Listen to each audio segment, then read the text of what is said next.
Hello chess friends, and welcome to Azarov's chess channel, and welcome to my King's Indian Defense series. So in this series, of course, we see a very nice opening against d4.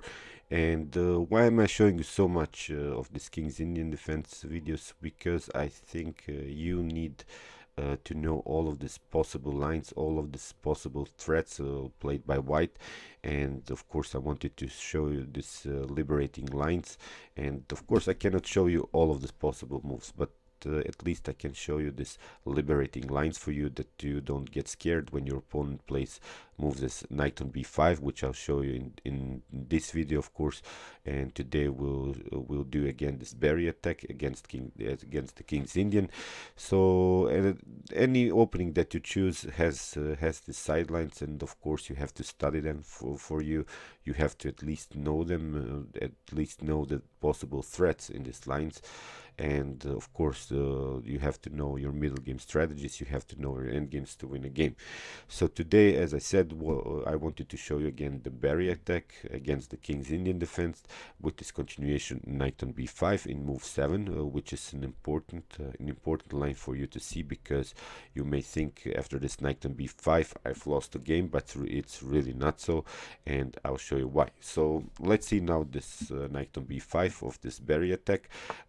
D4, knight on f6, knight on f3, g6, bishop on f4, bishop on g7, knight on c3, and d5. So we have here this so-called barrier attack setup again by white, and of course my recommendation in my two previous videos was of course to play the move d5 with preparations to play the move c5. So I've also explained how to play against the possible early flank attack and similar ideas, and here e3, simply developing move by white here, castling bishop on e2, and now c5.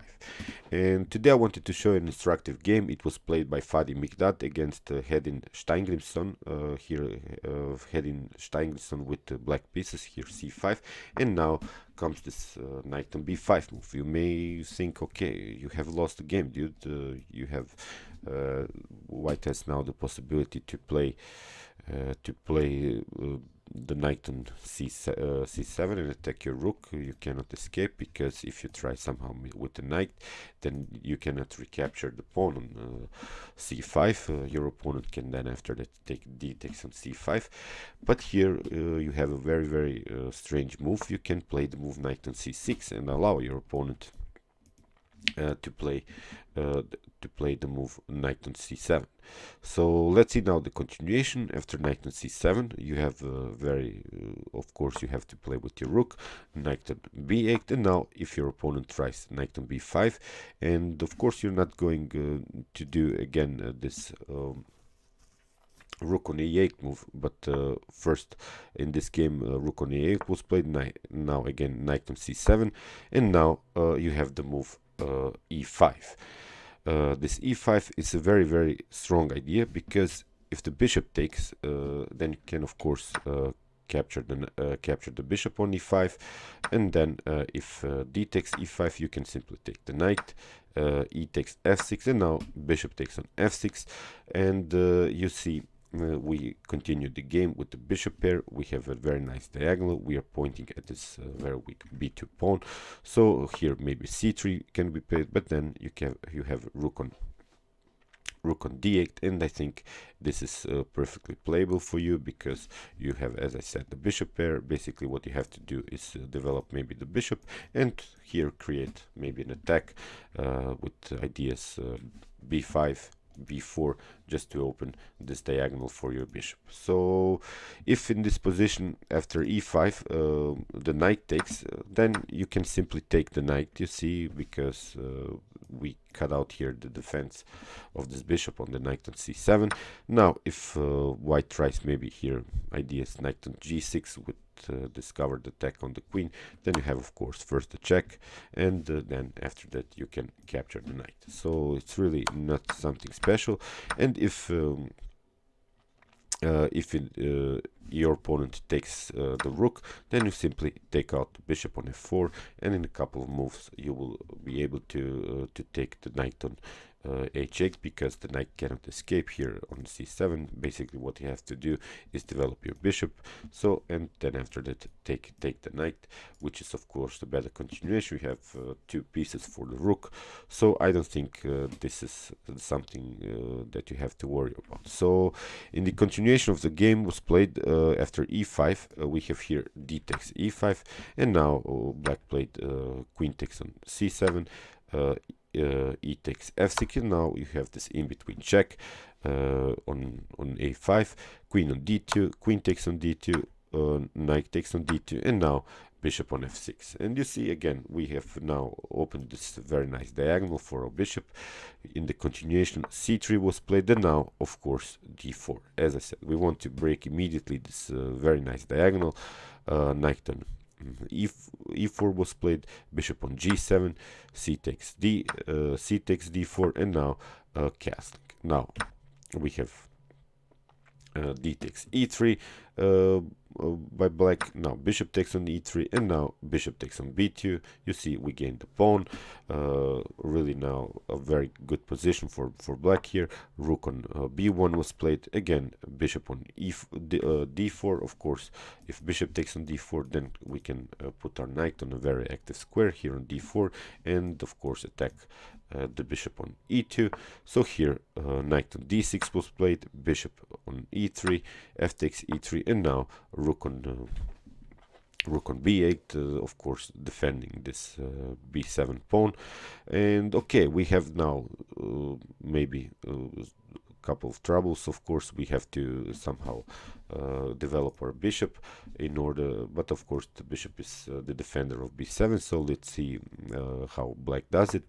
Bishop on f3 was played, and now knight on a5. Then after that we can play maybe b6 and really protect all of our pawns and continue the game with one pawn up. So now rook on b4 was played.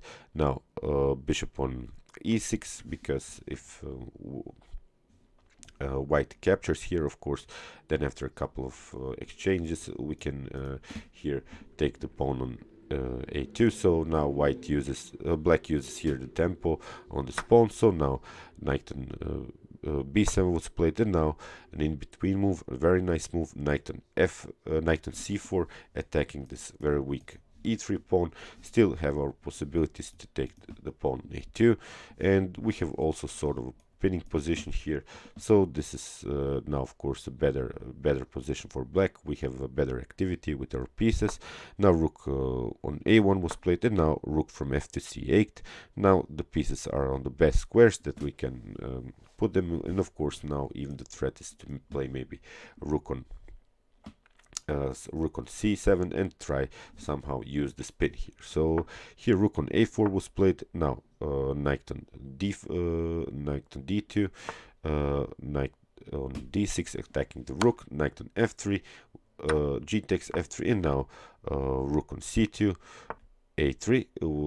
White didn't want to lose this rook, but you see the problems now. This bishop is on a very good square because it's also protecting here this f7, and white cannot infiltrate here on the 7th rank, although he can take the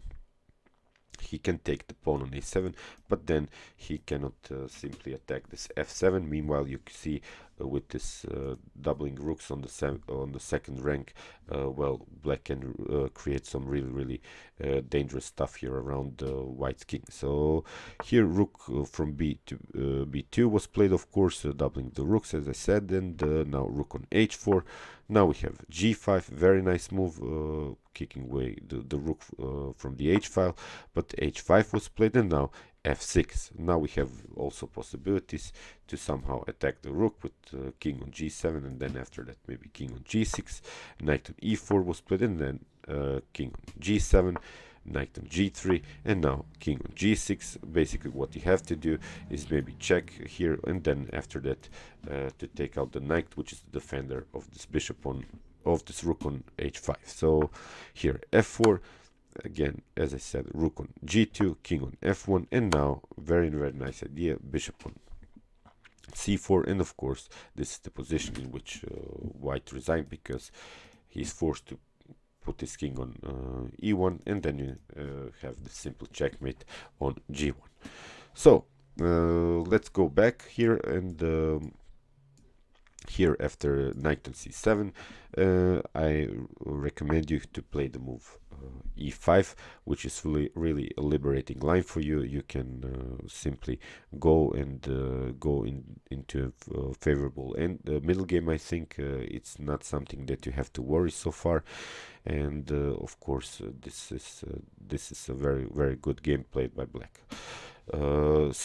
In my next videos of this King's Indian series, will do this line after knight on f6, this e3 line, which is a calm variation by white, but I think that's one of the best lines that white can choose to play against the King's Indian, because it meets with the idea to play a really simple fast development with bishop on d3, knight on f3, and then after castling, and then white has this flexible position, maybe to go with f4 ideas, with c3 blocking system, with c4 open systems. So this e3 idea is one of the best systems, I think, to play against the King's Indian. So I'll do that in my future videos. Here I will stop this King's Indian series with this Barry attack line. So I hope you enjoyed this video. Of course, you can watch all of my King's Indian series videos, and you can also watch my